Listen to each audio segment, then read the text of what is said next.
I have long wanted to have a party where in the course of one day we watch all... Ow! Oh, I really whacked my hand on that one. Oh no, there's an ant crawling through your hand. Oh no!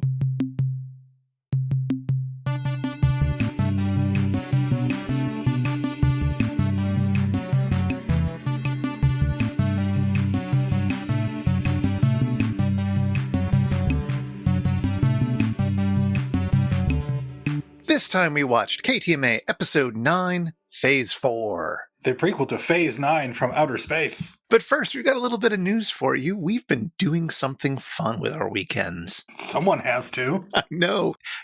Maybe this lockdown period is going to be loosening up soon. I don't know. But in the meantime, we've been having some fun doing some live streams. Yes, and we've already talked a bit about the Jackbox streams in which we play the various games of the Jackbox family of games on Friday nights. But on Saturdays, we've just had our debut episode of Take Your Pick, which is essentially a vid stream. I very much want to say game show, but it's not, a draft show in which various members on a panel pick their favorites for various topics. The first of which was children's TV. Yay! And yeah, it's not really a game show. It's kind of like one of those game shows where the points don't matter, except we don't even bother with the points not even mattering.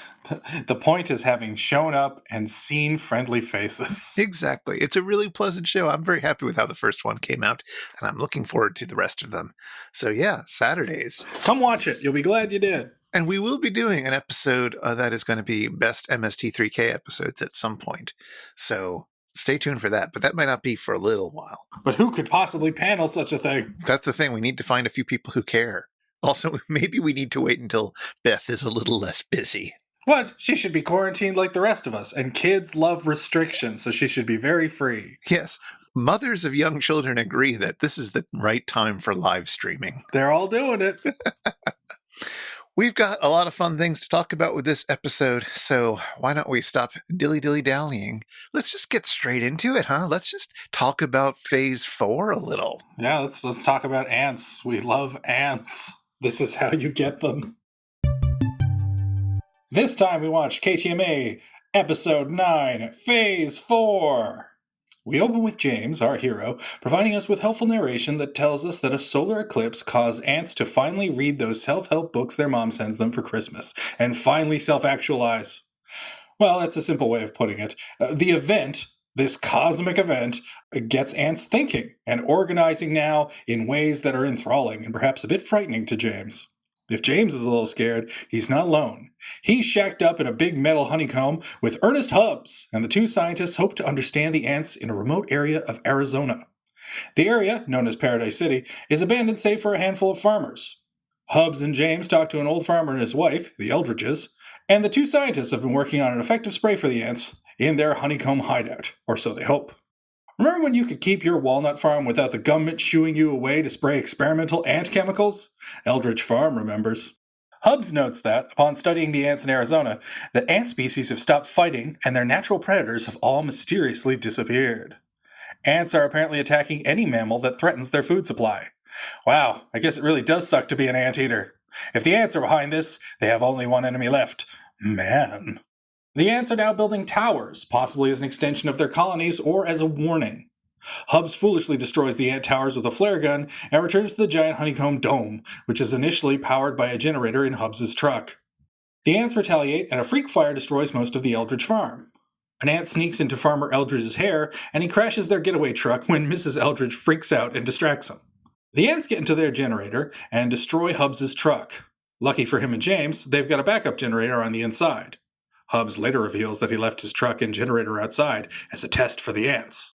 Anywho, our science boys retaliate against the ants, spraying pesticide and coating said ants and the Eldridges in goo from the safety of their honeycomb. The Eldridges die, save Kendra, who hid in a nearby storm shelter. The scientists collect ants emerging from the hands of the corpses, and only James is concerned about Kendra, who later freaks out and smashes some lab equipment. During the madness, Hubbs gets bitten, and though the swelling in his hand worsens, regrettably at no point in the film does he become a half-man, half-ant, or mant. During this time, James has contacted their superiors about getting Kendra to safety, but Hubs does that thing on sitcoms where a character pretends that the preceding phone call was basically a prank, and he keeps Kendra in the compound. So much for her rescue copter. Anywho again, yellow ants develop/evolve out of the various pesticides sprayed at them, and they build new structures on the poison land. Things just completely break down on the inside of the honeycomb while the ants thrive in their colony. Hubs yearns to educate the ants and put them in their place, while his hand swells to the size of an Easter ham. He and Kendra end up leaving the compound. When Kendra walks out, she's covered in ants, while Hubs falls in an ant trap and becomes Hubs fricassee for some hungry ants. James uses a deadlier blue spray on the area and makes his way for where the queen ant might be located. He intends to blow it up, but instead finds Kendra in a bunch of sand. James then realizes the ants wanted Hubs out of the way and have selected Kendra and James to repopulate the Earth, I guess. I don't know. All James knows is that the ants are in charge now, and whatever they want next, they'll be sure to let us know in Phase 5. A funny thing happened to me on the way to the colony. The end.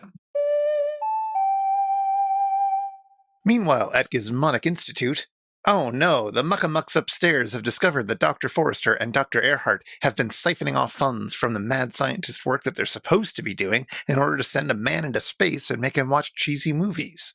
So they've sold Joel's car to raise some funds. And now they only need $40,000 more to bring him back. Well, luckily, Joel has $40,000. Unluckily, it's in his car. Oh well, but at least they're out of Gamera films. So, after some ant movie, Joel asks the bots if they're familiar with Isaac Asimov's robotic laws. They pretend not to know who Asimov is, but it's just some good-natured fooling. The robotic laws are baked right into their RAM chips. After a bit more ant movie, Tom and Crow talk about what the first thing they're going to do when they get back to Earth will be. After killing Sandy Frank, of course. Crow's going to empty his load pan. Tom's going to get a bachelor pad filled with a, quote, healthy dollop of babes, and Joel's going to finally remember to turn off the water in his apartment. Anyway, Joel and the bots agree that the sketch should end there, but it doesn't, so they keep rolling with it. Eventually, they show the phone number where you can leave a message for Joel, which he appreciates, just like how we appreciate the messages we get from you, dear listeners. It's not really a sketch, but the surviving tape of this broadcast has some really great ads in it. The Mads try to sell us pizza and pasta. Joel's going to be doing some stand-up at the Comedy Gallery River Place. And Kevin Murphy wants to know how his friend can afford so much travel. Anywho, in an actual sketch, Joel and the bots play I Spy, and Crow cheats by spying something with his infrared vision. And then Tom wants to do the song, Wipeout. Tom thinks the babes'll go wild.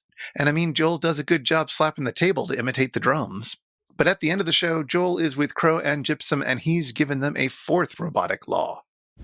Don't be surprised if somewhere, sometime, when you least expect it, someone walks up to you and says, don't be surprised if somewhere, sometime, when you least expect it, someone walks up to you and says, don't be surprised if somewhere... Hey, an ant movie. An ant movie and a KTMA episode. Yay. Well, you'd think those would be two great tastes that go great together, but... So, as I mentioned, I think at the end of the last episode, someone had suggested to me that I watch the movie before I watched the episode, and I did do that. And I believe you watched the episode first, right? Unfortunately.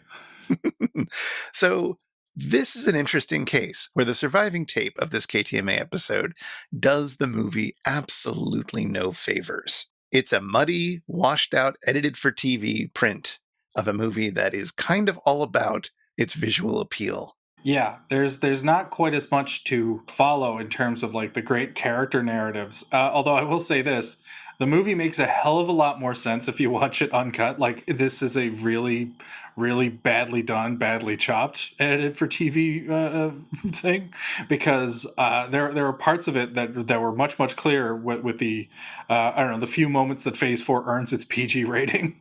I mean, it's on the poster, right? The poster for the movie involves ants crawling out of a hole in somebody's hand.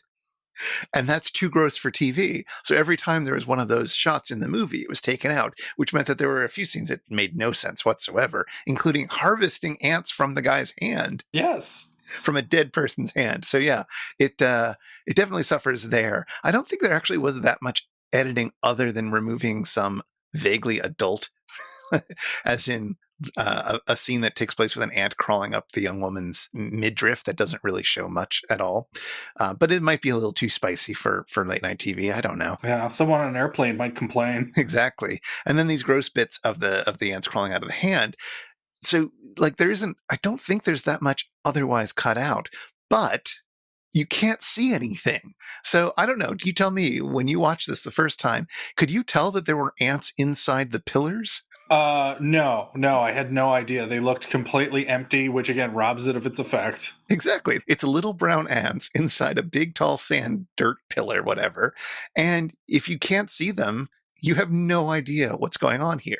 So there are a lot of little cues like that are just lost in this version of the movie. Yeah, and what's weird too is that with the aforementioned washed out, muddy quality of the print, this is like the best surviving copy we have of the episode.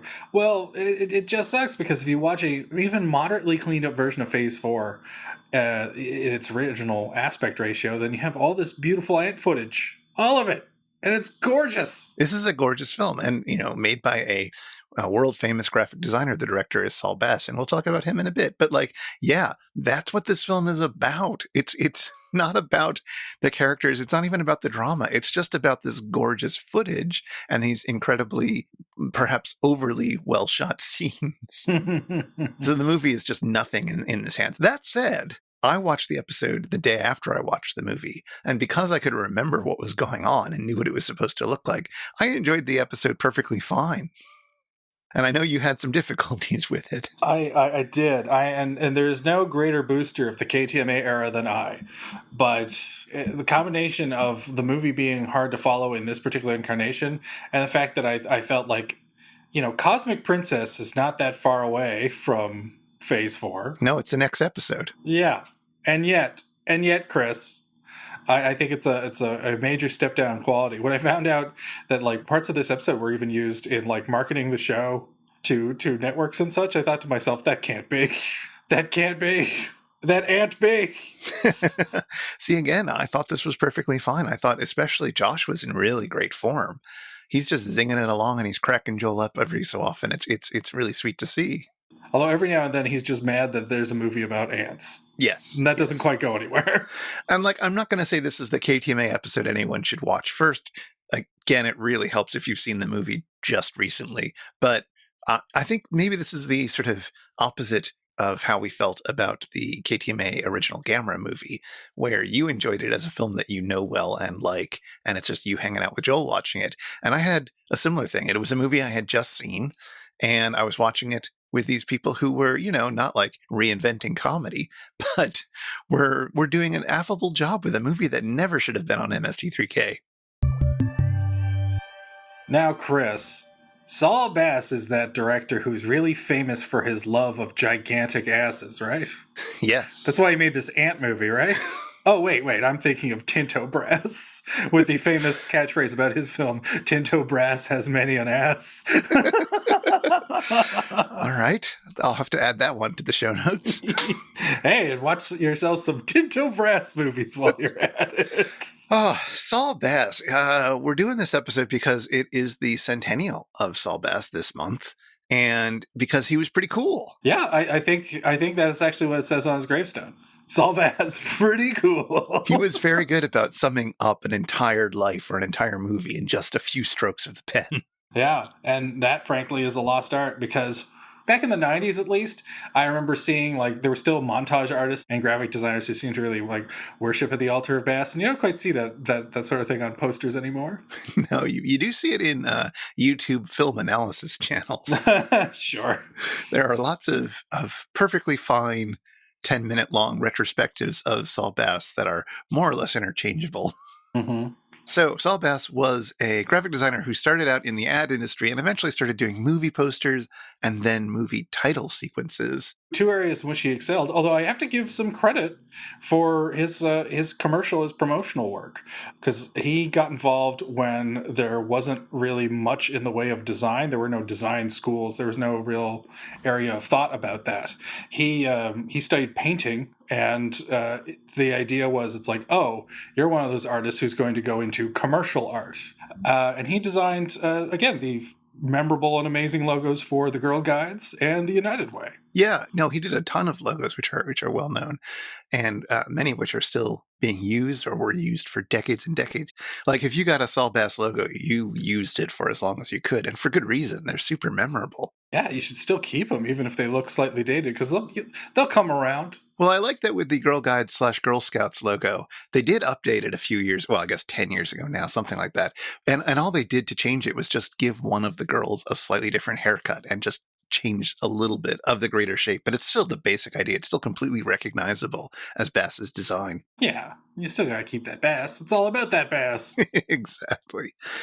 But then, yeah, he started making movie posters. And he's made a ton of them. And he started making film sequences, and he made a ton of those as well. Yeah. Oh, man. I don't know if this is his first one or not, but I think the earliest film of his I saw with a Saul Bass credit on it was Man with Golden Arm by Otto Preminger. I think that's his second poster after another Otto Preminger film, Carmen Jones, but it's the one that really broke him through. And to think, I only rented it because Darren McGavin plays a pusher. That's a good enough reason to rent a movie, frankly. Yeah. But yeah, the sort of cut out jazz style montage on the front of boxes with a very mangled arm coming out of it wasn't what attracted you to it? No, because, again, nothing gets this man's brain a-running like a Leonard Maltin film review that says, Darren McGavin makes an uncredited appearance. Like, say... So apparently the story is that Otto Preminger and Saul Bass were looking at the poster that he had designed with this arm and so forth, and one of them said to the other, what if it moved? And that led to him making the opening credits, which are a landmark in this kind of modernist, let's try to express the film with very simple graphic design and not have it be the sort of overblown storybook openings that you see in older films like Wizard of Oz or Casablanca or whatever. Although he did do a very storybook animated opening credits for Around the World in 80 Days, which is like this close to being the City Slickers opening credits. Oh, well, he can't win them all. No, you can't. And you know what? I have enough of a fondness for jagged edges as Saul Bass seems to. So all of his things are a delight. I mean, hell, he came up with the opening credits for Psycho, did he not? Oh, he absolutely did. Yeah. And you know what? Really, that's just letters dancing around. But it's beautiful. Not only did he do the opening sequence for Psycho, but he basically proposed and storyboarded the famous shower scene. He didn't direct it, as some people seem to think. Like, Hitchcock was there doing the actual directing, but Hitchcock very closely followed Saul Bass's ideas and only did one or two things ever so slightly differently.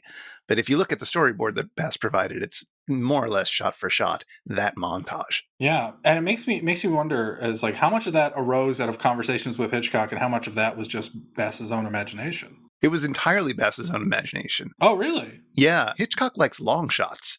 True. And it was Bass who said we should do a montage here. And Hitchcock was like, I don't know. And so apparently Bass went off and found a newsreel camera and found somebody who could be a substitute for Janet Leigh and just filmed a mock-up version and showed it to him the next day. Oh, and he was like, okay, we'll do that. That's pretty good. I like the cut of your jibs, Saul Bass. You've got a future in Hollywood. This young kid. Well, hey, I guess that's two things that Hitchcock was wrong about that somebody working for him had to fix, because Hitchcock famously wanted to shoot that completely without sound, just the sound of the running water and the screams and the stabbing. And Bernard Herrmann insisted that the scene would not work unless there was music, and composed arguably the most famous piece of his entire career. Boy, it's almost as if Hitchcock had no idea what he was doing. Yeah, man. It's like Alma had to keep him in check. It's also really interesting to see when his ideas didn't take, or some of his rejected stuff. I mean, for one thing, he tended to iterate quite a lot. Like he did the poster for The Shining, the very yellow poster with the face of what's his toes sort of peering through. Yeah. It's out of the scream. Yeah. And he did hundreds and hundreds of very detailed different versions of that poster until getting to the right one. Because obviously he's a perfectionist, Kubrick's a perfectionist. They're going to take their time with this. That must have been a lot of fun pre-production. I mean, I think they were both into it. Yeah, probably. I think it probably was for them a lot of fun. I think a lot of other people would have gone crazy. Yeah, poor Shelley Duvall is cracking in the corner. I assume they didn't make the poster on set. I think they would, knowing Kubrick. But if you look at lists of the posters that he made, especially some of the later ones, he made some posters that weren't used. And they can be also really interesting to look at. And I think they're generally correct not to use them. He made a poster for Schindler's List. Oh, no. Have you seen it before? I have not. Well, let me pop it in the Slack for you. And it's like, it's an interesting poster, but it's wrong for that movie. Yeah, because I see this poster and it's like, oh, this will be an animated film along the lines of the Plague Dogs. Yes. It's got a sort of stylized Saul Bass cutout of barbed wire and then like a list that's been pierced to it as if it were a short order cook popping it onto that spiky thing. I don't know what the words for these things are, but yeah, it's compelling, but it's not right. It's not there. But maybe he would have iterated it a few more times and it would have turned out fantastic. Maybe, and it's like, I'm not one to praise the decisions of Steven Spielberg that often, so take note of this. I think he did make the right choice with the well-known Schindler's List poster of, like, the hands being held. Exactly. So in addition to the graphic design and making title sequences and making scenes in films and plotting out some of the most famous sequences in films that get credited to the directors of the overall film, he also made films of his own. Obviously, that's why we're talking about him. He made a few short films, though, before he made Phase 4, which is his only feature-length film. But he made a short film that won an Academy Award for documentary short subject and a few other short films that were nominated for Academy Awards. The one that won the award is called Why Man Creates, and it's about a half an hour long, and it's just a sort of exploration about the nature of creativity and the importance of first being very playful, and then once you've got an idea, getting to work and working very hard on it. And it does this through a series of little tiny skits, basically. I think I've seen that. Isn't there like an animated portion? At least one? Yeah. Okay. Yeah, absolutely. It starts with a long sort of animated history of culture as told in a very 1960s America style, where culture is almost entirely European men. And even the title of it, Why Man Creates. I mean, yes, man is standing for human there, but even though there is one or two nods to the idea that women may create as well in the film, it's really male centric. Do you have any other Saul Bass stuff you want to talk about? No, I mean, I really like Saul Bass. Oh, I will say this. There's one book now that I do want to read. He mentioned that someone named Kepish had written a book called The Language of Vision. And his comment on it was, I didn't understand the book, but I knew it was the answer. And so he found out that Kepish was teaching like a night course and he hopped on, and apparently like a lot of famous designers came out of that class. Oh, interesting. If Bass is in your class, surely he's the star of the class and not the ass of the class. So one thing that's worth mentioning, I guess, in connection with this is that the film, as we kind of can see it in this episode, had a different ending originally, which was shown to test audiences, and it went down poorly. I mean, the film didn't do very well in the box office. It has since gotten a bit of a cult following, but it's not a commercial movie. But it originally ended with like a 4-minute long montage sequence of, I guess it's supposed to be about what life is like after the ants have taken over humanity. It's not very clear what's going on. It's very pretty. It's very confusing. It's pure Saul Bass. In some ways, it feels like the heart of this project. Let's just make a lot of really weird, interesting shots. Well, see, that's what's interesting, and that's kind of why I wish it was restored to the film, because it really feels like Saul Bass is restraining himself to make a real movie, albeit a real 70s sci-fi movie. And so he's trying to do it his way. I mean, there's all that lovely ant footage, but there's still a sense that this is like a regular movie that will play in theaters, that is not trying to like push boundaries or anything like that. Like, I don't think Saul Bass went out of his way to make like an experimental and different film. I think he was genuinely trying to make entertaining science fiction with the intention of going crazy at the end. And given that his complaints about Phase 4 was studio tampering, the studio messed with the product, but seemingly the only thing that was cut was that montage sequence at the end. It's like, I think that's what frustrated him, was the one thing he was building up towards was discarded. Maybe. Although there's plenty of beautiful shots throughout the film. And he does get some weirdness in the ending as it is presented in the movie. There are some weird psychedelic late night NTV shots as James realizes his place in the ant world. I mean, he has said things to the effect of he created things because they were beautiful to him. And I think quite a lot of the film, even if it doesn't necessarily stand up as a whole, but a lot of the individual shots and a lot of the individual sequences are beautiful in themselves, if you can see them, not in the KTMA version. Yeah, because the key phrase there is if you can see them. So yeah, this movie feels very much like a piece of 70s sci-fi. Yeah. And what's weird is that I kind of think that's what it's one of the things the movie has going for it, is that there are no attempts to tell a traditional narrative story to get in the way of what Bass really cares about, which is ant footage. Yeah, and it feels like there were a number of these kinds of films in the 70s, but I am not enough of a cinephile to be able to really list them all off. But I do think of 70s sci-fi films, or a particular strain of them, obviously. Perhaps an Andromeda strain of them. Perhaps. I haven't seen that one. But I'm not talking about your Star War. I'm not talking about anything like that. Just this idea of sort of an almost closet drama kind of thing, where you've got a limited number of actors, some very austere, beautiful sets, a really high concept about what's going on, not a lot of attention to plot, a lot of talking, a lot of dudes. Usually it's pretty bleak. I think of that as being your 70s art house sci-fi movie. Yeah, and this was so much in the air. This was such a contagion of what sci-fi was, as like how you make a big sci-fi movie. And again, I think that's the ongoing importance of 2001: A Space Odyssey, that it even infects Disney fare of the time, because there's a 70s movie called The Black Hole that was obviously their answer to Star Wars, in the sense that it's like, oh, we'll also make a sci-fi space movie. But they were still thinking of sci-fi in the 70s terms.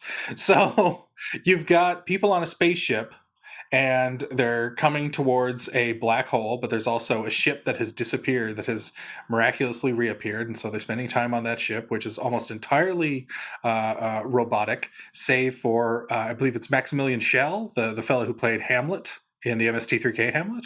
Oh, huh. And he's like the sole survivor, but it turns out that, he's actually just kind of cyborgified all of his crew, and they're basically wanting to die, but their robot bodies are keeping them alive. This is a Disney movie. Yeah, Disney was going through some hard times there, though. Disney definitely has a weird and interesting 70s period for those of you who may not be familiar with, it's not The Sword and the Sorcerer, it's, oh God. Sword in the Stone? Sword in the Stone, that's what I'm thinking of, which is, I think if people are fans of Disney animated features, they probably think of that as, oh, the weird one. Well, what are some other examples of films in this vein from like the early 70s? THX 1138? Oh, absolutely. THX is basically a showcase for, you guessed it, Donald Pleasance to play a turncoat and kind of an insane person who may or may not be completely in love with Robert Duvall's titular character. He certainly wants companionship. He certainly does. But he also might be in love with him. He also just might want to eat him. It's such a delightfully strange performance that is made all the better by the fact that it angered George Lucas enough that he complained about it in the commentary so many decades later. Because Donald Pleasance apparently told him that his dialogue was stupid and he wasn't going to do it.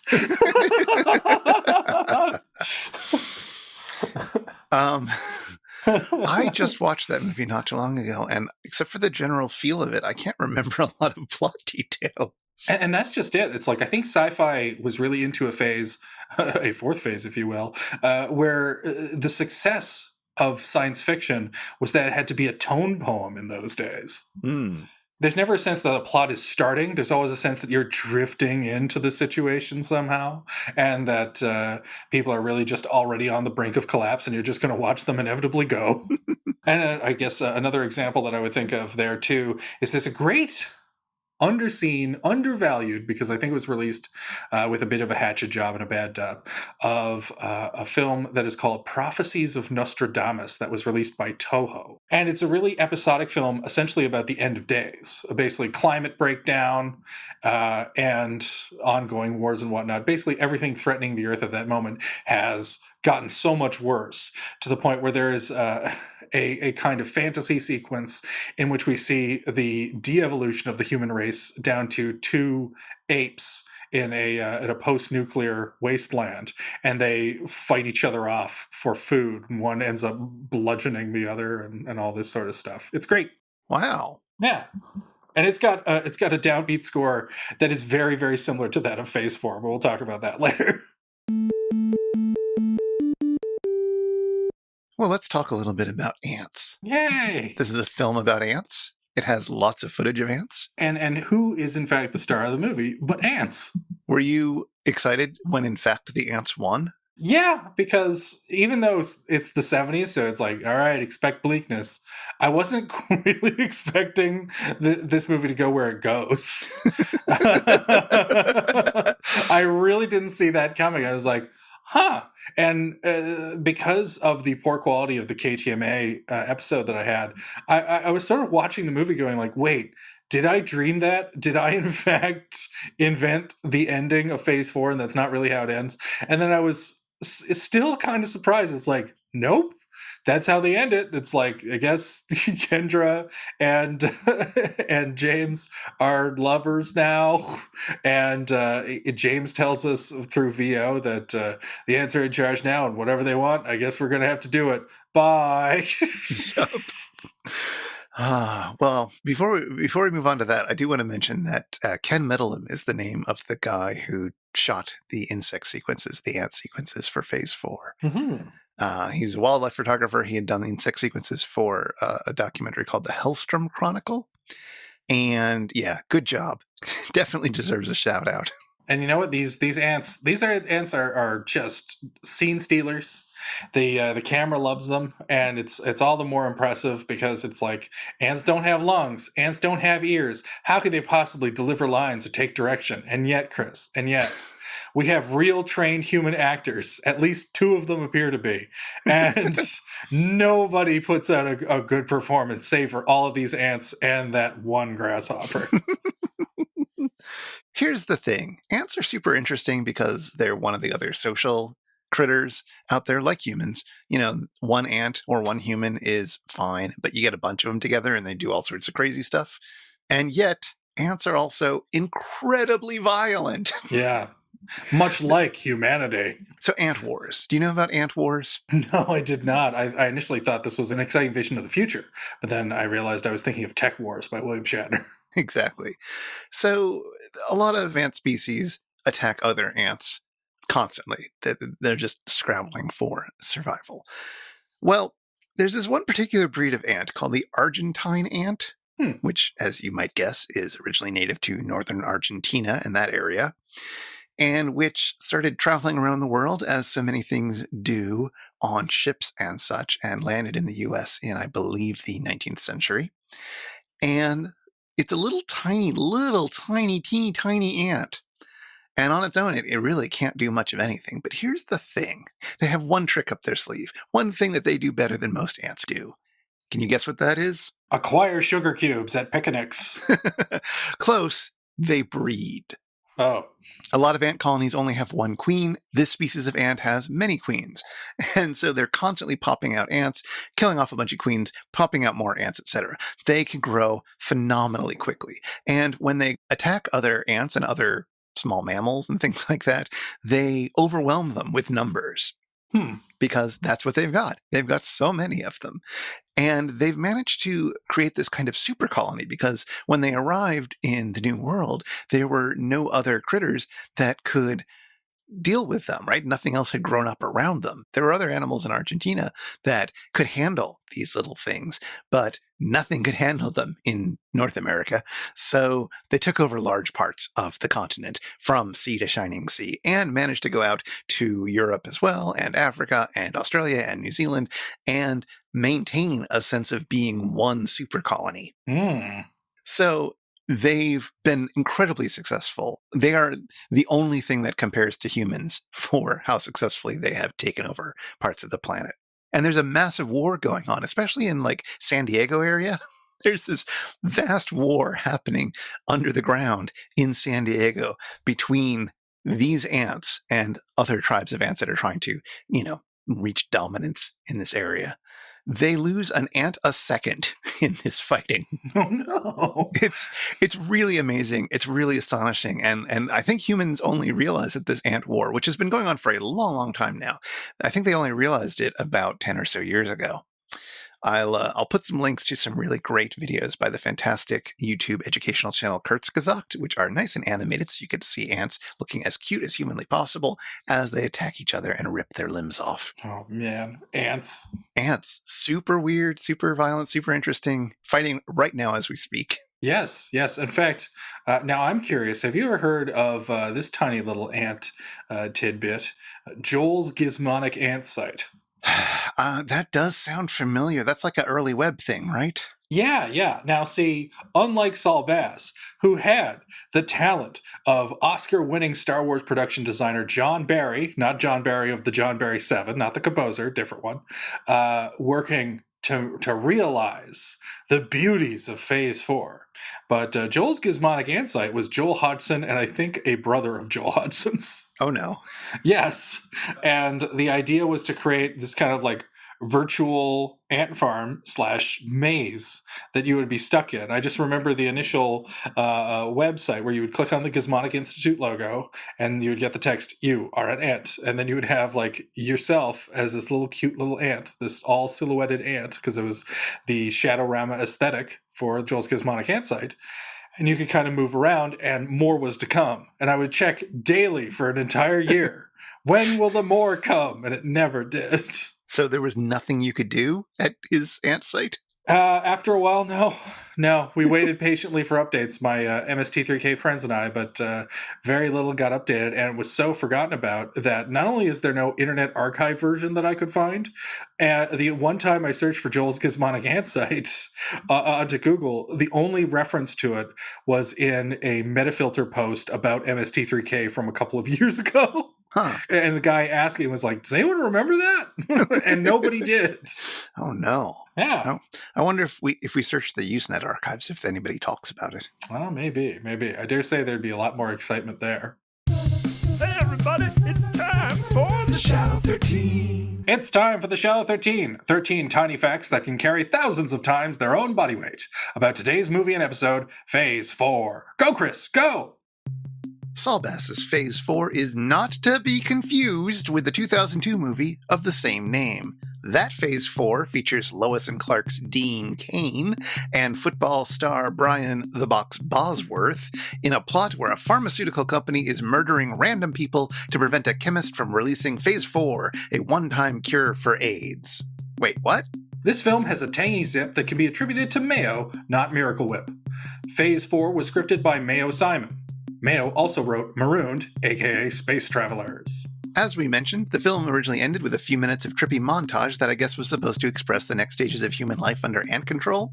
Now that footage was only recently rediscovered a few years ago, 2012. So for years, the only glimpses that one could get about this confusing but admittedly quite pretty footage was in the film's trippy trailers. Oh, but there was one other way for the public to experience the original ending prior to its rediscovery.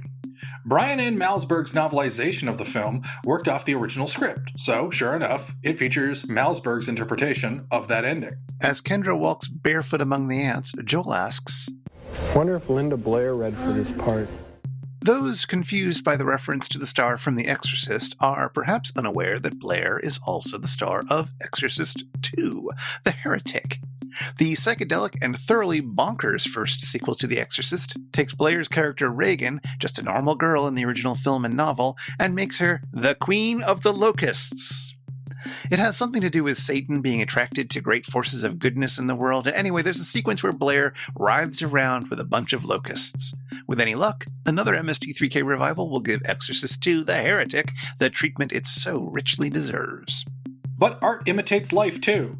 Not that Linda Blair dances with bugs, at least not that we know of, but you do you, Linda. Rather, Blair apparently auditioned for the part of Kendra and lost to Lynn Frederick. And speaking of Frederick, director Saul Bass worked extensively with the British actress to remove all traces of her native accent for the role of Kendra. Bass would get her to repeat lines in rehearsals with almost Kubrickian levels of obsessiveness to eradicate her accent. The results, they speak for themselves. In segment 2, Tom imitates a familiar tune. That's Listen to the Mockingbird, and Tom is specifically referencing the song's memorably bizarre arrangement that was used as the Three Stooges theme music, before that was retired in favor of Three Blind Mice in later Stooges fare.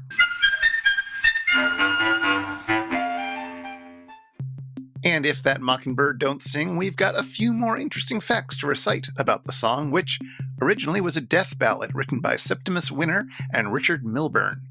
Odd that it ended up as the definitive Stooges theme, but the song was an enduring hit. It's been covered by Bing Crosby, Dolly Parton, and Barney the Dinosaur, and was even parodied by your source of rock-themed puns, the Flintstones, as, what else? Listen to the Rocking Bird. Early in the episode, Joel references the immortal line, "I'm not a doctor, but I play one on TV."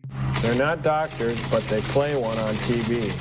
The phrase originates from the Vicks Formula 44 cough syrup ads, where a soap opera actor would deliver that laughable line, yet still endorse the medicine. And it's time for another General Hospital connection.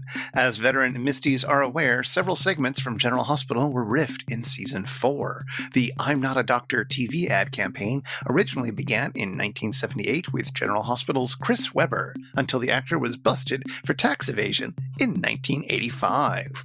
By 1986, All My Children's Peter Bergman took over the role of actor, offering unsolicited medical advice.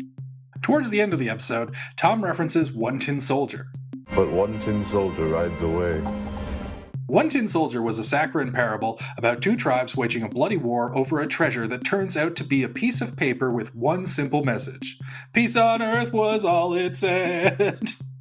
We mentioned back in our episode on Hercules Unchained that it was originally recorded by the Canadian band The Original Cast, but it was also a surprise hit for a devil-worshipping psychedelic band called Coven, or Coven if you're nasty. We'll have a link to a great video by YouTuber Todd in the Shadows on Coven and their atypical hit in our show notes. Actor Michael Murphy, who plays James Lesko, squarely blames the film's failure to find an audience on himself and his fellow actors. My feeling was that the ants were great, and we weren't so great, Murphy told the Wall Street Journal in 2012. I'll take half the credit for not being wonderful in it. Ant, that's time! You promised that we would talk a little bit about the score of this movie, which I loved. Yes, but to do so, we'll have to go to the place where I keep all of my sugar uncovered. It's a little ant-ridden colony I like to call the Scorner.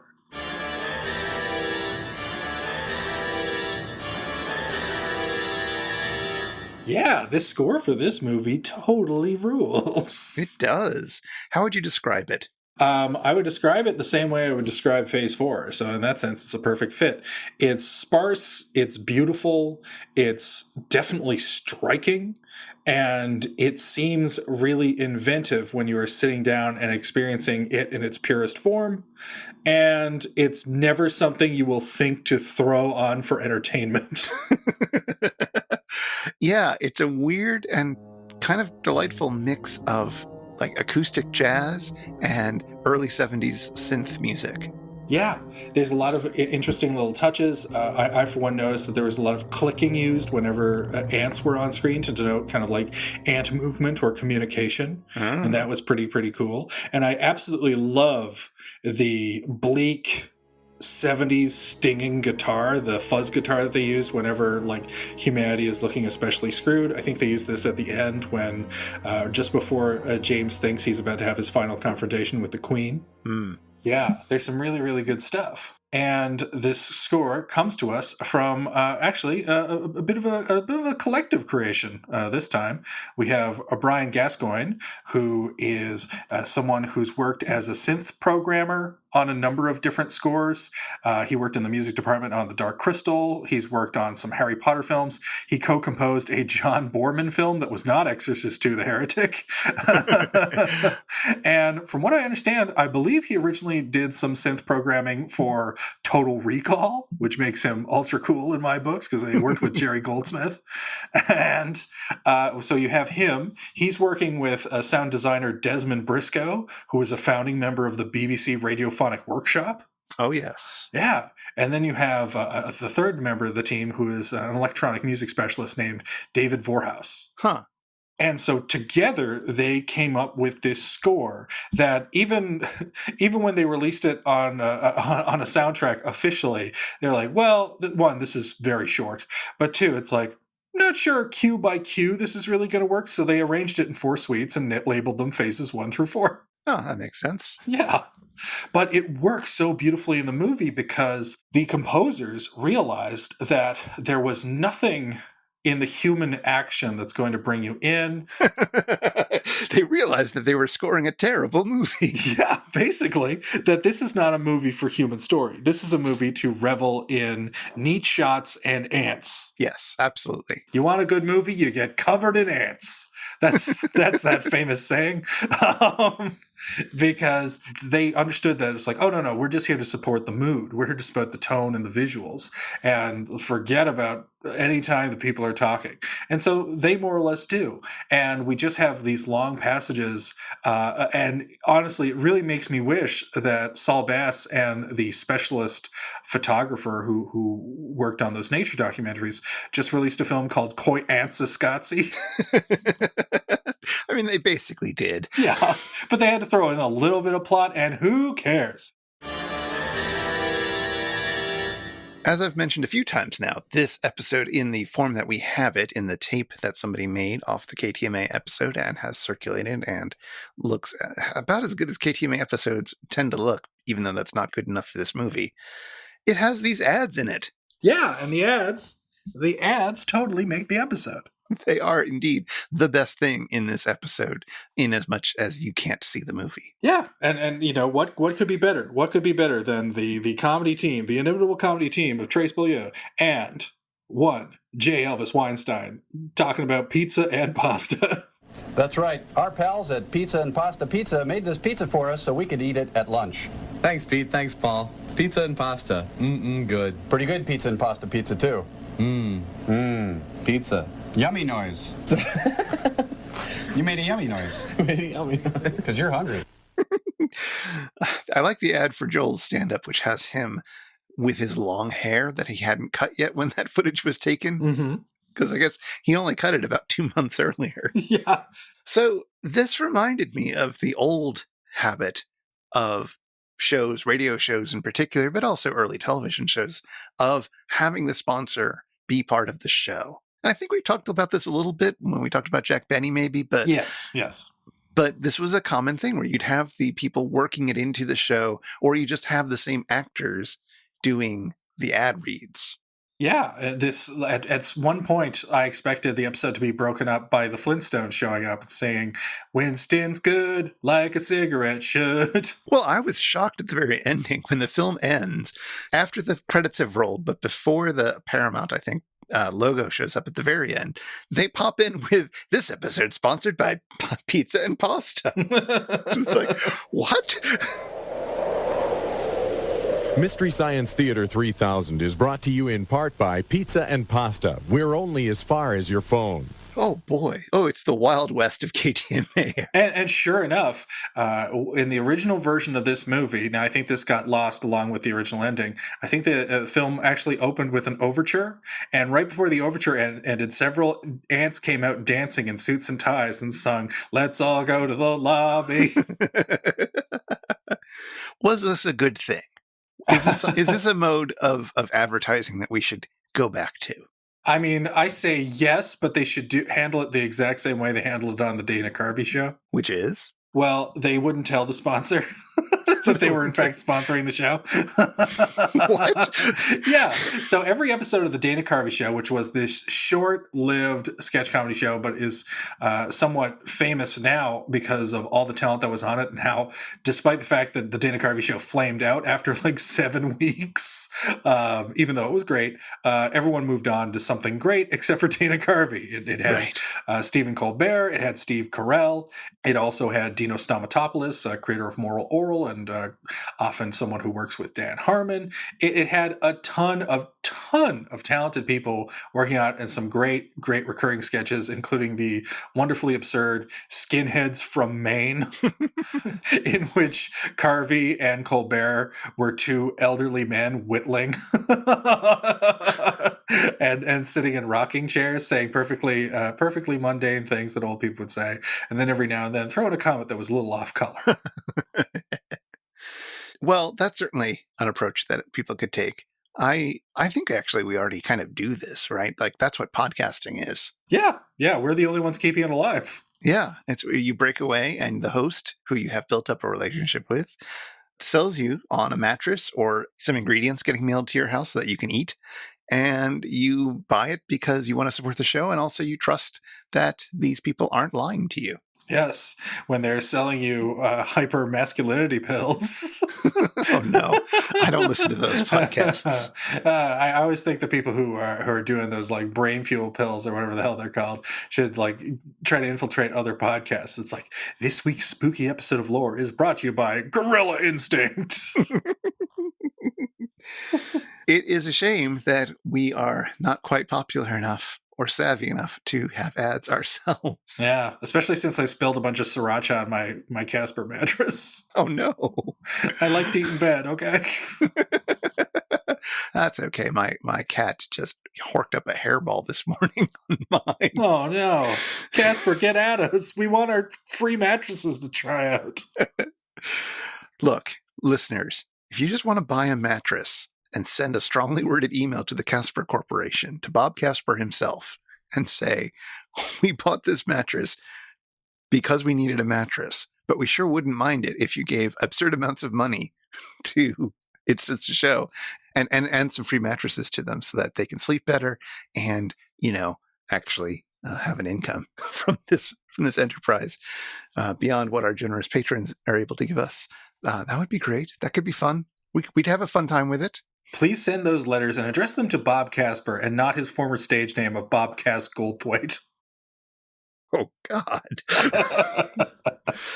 Youch. He's made a new name for himself. Literally. All right, I need to recover from that one.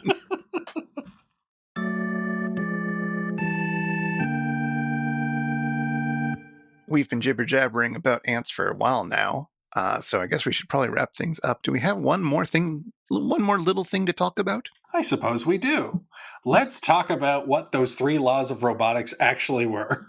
Okay. Did you ever read any of the Asimov robot books? Well, I do happen to have the laws on hand right here, but I did not read much Asimov. But I think, Chris, they go a little something like this. Thou shalt not cover thy neighbor's robot. Thou shalt not cover thy neighbor's robot ox. And the third one, check it out. Peace on earth is all it said. Did you say cover? Or covet? I said covet. At least I hope I did. I might still be hungover. I have read a few of the robot novels. Did you read iRobot? Maybe. But I remember reading the ones about the detective robots. Oh, okay. And they were kind of fun. I think I reread them not too long ago, and I think they weren't as much fun as I remember them being, but, they were good enough when I was a kid. The end. The only thing I remember when it comes to robot detectives was Dick Spanner. Did you ever watch Dick Spanner? No. All right. Well, it's even better than it sounds. But yeah, it was this sort of Jay Ward style pun laden narration while a robot detective walked around. It was all stop motion, and he would be complaining, "Oh, it's raining cats and dogs." And you see all these claymation cats and dogs raining down. They were loads and loads of fun, but I guess since that was produced by Jerry Anderson, we'll have to hold on for a greater exploration of Dick Spanner when we get to KTMA 1 and 2. If you've been affected by the issues on this show, if you have any more cool ant facts to share, or if you'd like to ask us anything, get in touch with us. Our website is itsjustashow.com, and we're on Twitter at itisjustashow. We'd love to hear from you. This show is also made possible by listeners like you. For as little as $1 per episode, you can help us research and record this show, and you can listen to all our superfan bonus bits. Find out more at itsjustashow.com/Patreon or patreon.com/itsjustashow. And if you want to follow up on anything that was mentioned today, you'll find links in our show notes at itsjustashow.com/episode/71. Well, we watched a properly 70s movie. We watched a movie that came out just after the 70s ended, and we watched one that came out just before the disco times were happening. So I think we've covered the 70s. I think we're ready to move on to another trilogy. Oh, good. Oh, good. And surely, Chris, that in this time of quarantine, where watching Phase 4 turned out to be a pretty bad idea, we can instead have something that's full of life, something that's not so talky, something that just brings the viewer in, with characters you fall in love with and want to be. Something that's not as talky as Phase 4, you say? Oh, those talking ants. All right, what have you got in store? What's your plan? What's your big plan here? I say the skydivers will do it. Coleman Francis is going to use the artistic skills that even Saul Bass lacks to bring us into a captivating motion picture experience. I've always really wanted to have a party where over the course of a single day, we watch all 3 Coleman Francis episodes. And we're not going to do that, but I think we will start our way down a Coleman Francis trilogy. Hell yes, I'm excited. It was going to happen someday, and that day is now, or in about 2 weeks. But until next time. If you'd like to know more about ants, you should check out that one episode of You're Not Funny that we did that was nothing but ant-based puns. Oh boy, did we have a time. And that's how you get ants. Take it away, Theme Squad!